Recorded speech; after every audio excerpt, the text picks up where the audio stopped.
you how to create a unforgettable smoothie bowl that you will love with Herbalife nutrition, and specifically the protein base that I am using is from here in Mexico, and it is a coconut flavored shake.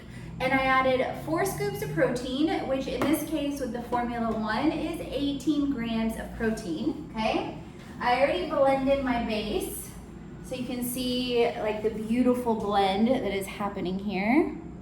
Let's see, let me move the camera a bit. There you go. Okay, and I already set up the plate of toppings, plus I have granola. So I have the plate of toppings that is happening with, I added blueberries, raspberries, and bananas. And you guys, one of the best grocery stores that I love in Mexico is Chedraui. And they have Super Chedraui, it's Chedrau. And then I also got some granola to top it, to add to my toppings.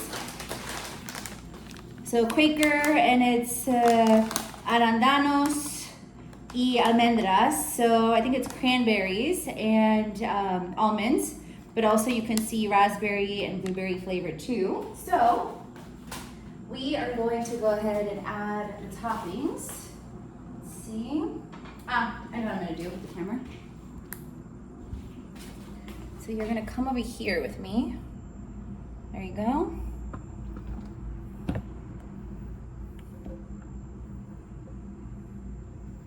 Okay, move this out the way. And then what I typically do is just start on one end. If you've never made a smoothie bowl before, just start on one end with one base. So this case, I'm starting with raspberries.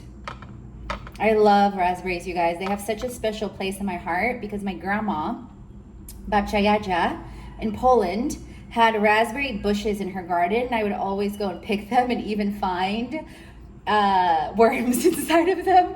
And I know some of you are probably like, ew, that's gross, but it's actually such a fond memory, and they always make me really happy to eat, plus the taste. So then I'm adding blueberries,